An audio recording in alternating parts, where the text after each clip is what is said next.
Assalamualaikum. Allahu Akbar. Diberikan peluang untuk hidup. Walaupun aku ni banyak dosa. Ya, aku sedar aku tak perfect. Aku manusia banyak dosa. Tapi itu yang penting. Kita sedar. Hari ni adalah 11 November 2024, bersamaan dengan hari Sabtu. Hari ni aku kat Putrajaya. Aku jogging petang. Sebab awal pagi aku malas gila nak jog. Lepas tu baru aku realise, hari ni kan hari cuti. Hari cuti pula, hari percuma tol. So aku pun cakap, kena pergi ni. Kalau Malaysia ni dapat tol ni, kira satu benda yang luar biasa. So aku pun, orang kata, yalah, kira mengambil kesempatan dan tidak menolak rezeki untuk pergi ke jogging lah. Sebenarnya isu aku hari ni adalah isu boykot Israel, isu Palestin. Aku sebenarnya langsung tak arif lah pasal isu ni. Aku tahulah sikit sebanyak apa yang berlaku. Tapi bagi aku, respon orang Islam, umat Islam adalah, bagi aku, kalau kau nak kecam, aku kecam lah. Tapi ini pandangan aku, dan aku rasa bila aku cakap benda ni orang kata facts jugalah. It's orang kata bagi aku benda ni adalah satu benda yang logik. Dan kalau benda ni berterusan pun, dia takkan kalau kau nak betul-betul tolong Palestin, ini bukan caranya lah, kan? Kita tahu sekarang ni musim. Kau rasa isu Palestin ni macam hari raya ke? Macam sambutan hari merdeka ke? Macam event apa tu, bila Israel serang aja, bila berita tu digembar-gemburkan, barulah korang save Palestin lah, apa benda lah. Bila tak ada isu, korang buat dek je, makan kat McD je, makan kat Starbucks saja, kan? So bagi aku, benda ni adalah satu boykot munafik lah. Boykot munafik dan boykot yang ikut trend. Dan bagi aku benda ni takkan, kalau banyak orang Islam yang bagus-bagus dekat luar sana yang hari-hari ambil tahu pasal Palestin, tak kisahlah masa isu dia viral atau tak. Tapi mostly aku tengok memang jenis yang hipokrit lah. Hipokrit. Dan kadang-kadang aku naik meluat. Sebab aku rasa macam benda ni apa, kalau kau letak maflar dekat kau punya badan tu, kau letak bendera Palestin tu, adakah benda tu membantu dia orang? Dia hanya memberi kesedaran, tapi tak lama lah, kan? Sebulan, 2 bulan daripada sekarang, orang takkan tahu apa-apa. Orang tahu tak apa signifikan Palestin menyerang pada 7 Oktober tu? Apa signifikan dia dari segi sejarah? Orang tak tahu, kan? Tiba-tiba je up di Palestin. Tak kisahlah kau, orang kata at least kau ambil pot juga. Tapi bagi aku sampai bila? Sebab dulu pun sama juga. Dulu pun Israel serang Palestin masa bulan puasa, masa Piala Dunia. Lepas tu McDonald, lepas tu kembali meriah. Starbucks kembali meriah, kan? Aku jenis yang even apa tu, walaupun sekarang isu ni, kalau aku nak makan McD, aku makan aja. Sebab aku rasa aku tak nak jadi hipokrit. Aku tak suka jadi hipokrit. Faham tak? Bukan aku orang Islam, aku nak orang Islam menang di perang akhir zaman. Tapi aku rasa macam boykot bermusim ni tak memberi apa makna, kan? Sebab orang Israel, orang kafir, dia orang bukan tak tahu yang orang Islam akan boykot, tapi dia orang tahu tak lama. Dia orang dah buat anggaran dah. Keuntungan kita 12 bulan tu, orang Islam boykot 2-3 bulan, alah boleh je, relax je, kan? Itu je. Sebelum Palestin diserang tu, banyak je McD semua, Starbucks semua, barang-barang Israel. Kalau kau betul-betul nak boykot barang Israel, iPhone itu lagi banyak costing. Memang sah-sah teknologi tu lagi mahal daripada McDonald burger yang kau beli tu. Tu tak ada orang pula nak boykot, kan? Itu aku tengok pakai je phone, pakai je laptop. Dan apa orang Islam, negara-negara Islam, especially negara-negara Arab yang kaya raya tu, apa yang dia orang buat supaya ada alternatif? Tak ada apa benda pun. Mereka beri senjata daripada negara US, negara Israel. So benda tu, banyak teknologi chip semua pun daripada negara Yahudi. So diorang ni sebenarnya gelak je lah kalau korang nak boykot pun, kan? Boleh lah, tapi orang kata macam semut api gigit lah. Semut gigit, macam sakit sikit, betul dah, settle, kan? So apa yang aku rasa tak puas hati adalah, kalau kau nak betul-betul boykot dan kau rasa isu Palestin Israel ni bukan macam hari raya, bukan kau boykot betul-betul, istiqomah betul-betul sampai ke mati, kau yang akan boykot, yang tu aku boleh respect. Kalau setakat kau nak boykot 2-3 bulan, lepas tu kau tengok berita dah reda, kau pun pedal lah drive-thru McDonald ke apa benda pun. Dan bagi aku fast food pun secara keseluruhan tak sihat. Tak kisahlah McDonald ke, KFC ke, Kentucky ke, Ramly Burger pun tak elok pun, walaupun dia jenama lokal. So kalau kau betul-betul nak orang kata cari alternatif yang sihat, bukan saja boykot ekonomi Zionis, tapi at the same time orang kata menambahkan kesihatan, kualiti kesihatan diri kau, kau boleh je lah cari alternatif-alternatif yang lain.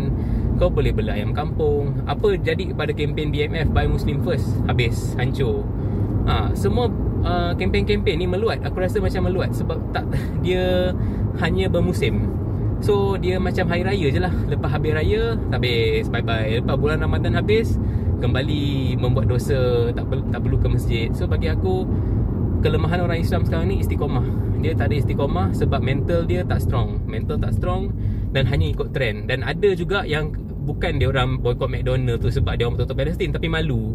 Nanti orang cakap apa kita ni, lebih concern apa orang cakap daripada perjuangan sebenar kau. So bagi aku, especially orang Melayu memang macam tu lah. Dengan sikap-sikap mereka mazmumah tu memang banyak kan.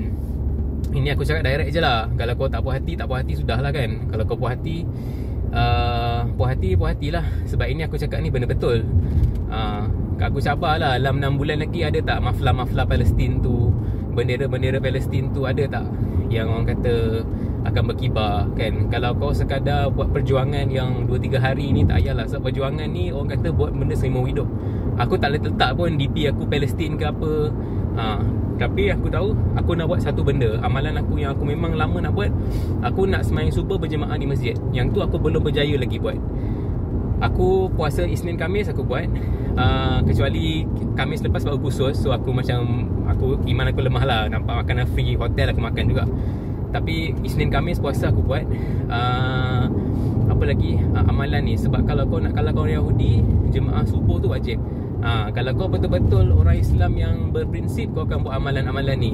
Setakat nak letak DP dekat Palestin tu, aku pun boleh buat. Orang Israel pun boleh buat. Orang kafir dekat Malaysia ni pun boleh buat.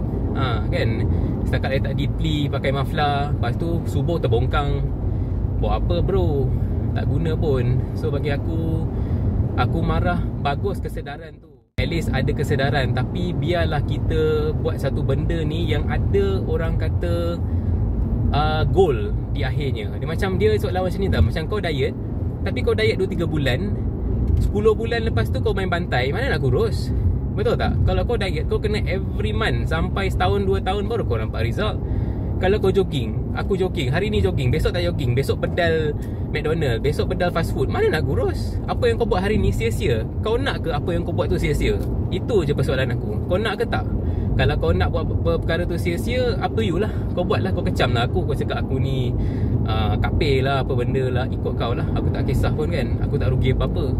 Tapi kalau kau betul-betul nak satu benda yang dari jangka masa lama kau betul-betul boleh bagi satu impak yang besar. Kalau kau Muslim yang memang sembahyang subuh berjemaah, kau memang tak makan McD ke apa sampai bila-bila, memang aku salute kau lah. Kan? Macam arwah ayah aku lah. Dia memang kalau cook ke apa, dia memang satu concern pasal health, dan satu lagi dia memang tak suka benda tu. Dia akan, kalau nak pergi McD ke apa, terus dia akan cakap ni Israel ni, tak payah tunggu Israel Gaza kena bom pun dia tahu benda tu tak elok kan. So aku sendiri pun makan McDonald juga, tak dinafikan. Aku sendiri pun, ini pesanan untuk diri aku juga. Tapi aku tak adalah hipokrit, dan aku tak adalah jenis tak nak masuk McD lah. Sebab apa? Malu. Itu bukan satu jihad yang betul lah. Kalau kau nak malu-malu depan orang ni apa kan. Sebab mulut orang lah kan. Kalau kau kena buat ni ikhlas. Bila kau buat sesuatu benda tu ikhlas, benda tu akan secara tak langsung kau akan buat prolong, kau akan buat lama secara konsisten. Kalau kau buat ni secara trend, aku rasa sampai bila-bila pun lah rakyat Palestin dan orang Islam sendiri tak akan bangun. Dan sampai bila-bila kita akan ditindas dan dia akan dijadikan bahan ketawa lah. Kau rasa Israel sekarang ni tak ketawa ke? Ketawa besar kot. 7 bilion orang umat Islam dekat dunia ni, termasuk aku sendiri.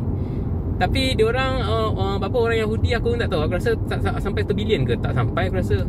juta. Tapi dia orang boleh jadikan orang lain sebagai dia orang punya anjing, dia orang punya kuli. Orang Nasrani, orang-orang agama lain dijadikan alat lah. Kenapa? Sebab dia orang berusaha. Allah dah cakap kalau kau berusaha di dunia ni, dia maha adil. Kalau kau kafir ke Islam ke, dia akan bagi kau reward. Kalau tak, kalau nak cakap pasal keadilan ni memang tak adil lah. Apa ni orang yang membenci agama Islam, membenci Nabi Muhammad, membenci agama Allah, padahal Allah ni adalah master of the world, master of the universe. Kenapa Allah biarkan dia orang ni bunuh Islam? Allah ni tak adil ke? Tapi Allah nak uji. Dah kehidupan ni satu ujian. So itulah pesanan aku. Aku ni orang biasa je. Nak cakap alim tu jauh sekali lah. Tapi ini pandangan aku lah. Dan aku ada channel ni untuk aku menyuarakan pandangan aku. So aku rasa kalau korang nak boycott ke apa, biar benda tu sampai ke anak cucu. Buat betul-betul. Dan amalan-amalan yang di akhir zaman, yang bukan sahaja boycott, amalan-amalan Islamik tu, selain pada orang subuh berjemaah, membaca apa tu ayat untuk hindari daripada Dajjal lepas solat tahiyat terakhir, benda-benda macam tu korang buat, amalkan. Dan korang buat boycott lagi semua sampai bila-bila, you are the best. Aku pun salute kau. Tapi kau sekadar boycott sebab ikut trend, macam raya, macam ini adalah hari Christmas ataupun ini adalah hari Merdeka. Bila Merdeka kau gantung bendera Malaysia, bila tak hari Merdeka kau turun. Aku rasa perjuangan tu hanyalah sia-sia lah kan. Sebab hari-hari orang Palestin dibom, hari-hari mereka dibunuh. Cuma bila dibunuh banyak sangat ni, dia terlalu jadi macam berita dunia pun tak boleh nak cover dah. Sebab teruk sangat. Hari biasa teruk juga. Ada kau ingat hari-hari orang Palestin tu ada dia orang hidup aman ke apa? Tak ada.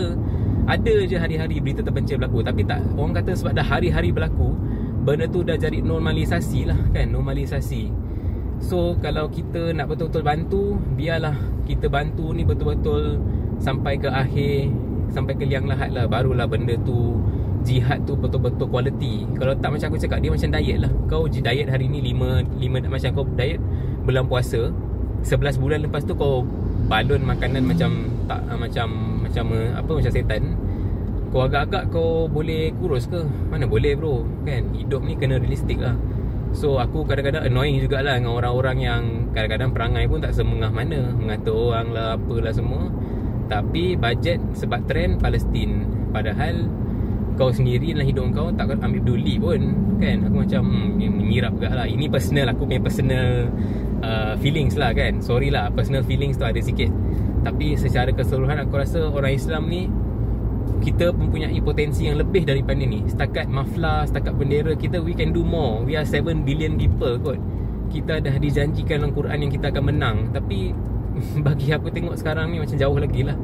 Aku tak tahulah. Aku harap Imam Mahdi betul-betul turun. Tapi banyak, is a lot of work for him lah to do, to no, macam cakap lah, kemenangan umat Islam di akhir zaman ni adalah satu keajaiban yang dijanjikan oleh Allah. Sebab kalau ikut cara akal logik memang takkan lah, susah sangat. Tapi kalau kun fayakun, kalau Allah cakap dia nak, dan dia nak jadikan benda tu satu benda yang orang kata something that he wants to do against all odds, dia akan bagi kemenangan. Itu saja. So harap maaf kalau ada yang tersinggung. Banyak jugalah yang tersinggung lah aku rasa kan. Tapi inilah aku punya pendapat aku, boycott Israel dengan Palestin ni. So anyways, thank you for watching. Selamat Hari Deepavali kepada penganut Hindu. Selamat bercuti kepada seluruh warga rakyat Malaysia. Dan itulah aku punya prinsip lah. Aku rasa kalau kau nak boycott, kau boycott betul-betul. Sebab ini bukan saja macam orang Islam lain. Bukan orang Cina, orang India kat Malaysia ni, dia orang akan tengok, okey bagus, orang Islam masa memang dia orang kau memang suka Palestin semua. Tapi kalau kita sendiri pun tak mengajak dia orang boycott, tak macam berprinsip. Cuba kau bayangkan kalau kau boycott kan Israel semua, ada member Cina dengan India, kau akan rasa kenapa dia boycott. Kau bagi tahu, lama-lama bukan saja bangsa Melayu dekat Malaysia ni akan boycott barangan dia orang. Orang Cina dengan India pun akan boycott juga. So benda tu is universal. Lama-lama satu dunia boycott. So maknanya barulah orang kata boycott tu betul-betul functional. Ini diorang mereka tak boycott sebab diorang rasa apa, nothing to do with them kan, bukannya agama mereka yang sedang dibunuh. Betul tak? So kalau kita tak have kita sendiri tak menjadi satu contoh yang bagus, so susahlah benda ni nak membantu mereka kan. Macam aku sendiri pun, aku so far last aku derma Palestin pun dah lama aku tak derma. Tapi bila aku hanya derma bila aku pergi masjid, pergi sembahyang Jumaat tu aku derma lah. So macam aku tak nak jadi orang kata buat benda ni bila hanya ada berita saja. Kita sepatutnya setiap bulan kalau boleh ada allocation, kan. Dan itulah kan, kalau kau nak buat satu benda tu, biarlah betul-betul benda yang perjuangan yang konsisten dan berkualiti, bukan perjuangan yang hanya sementara dan ikut trend dan sia-sia. Itu saja. Thank you, bye-bye. Assalamualaikum.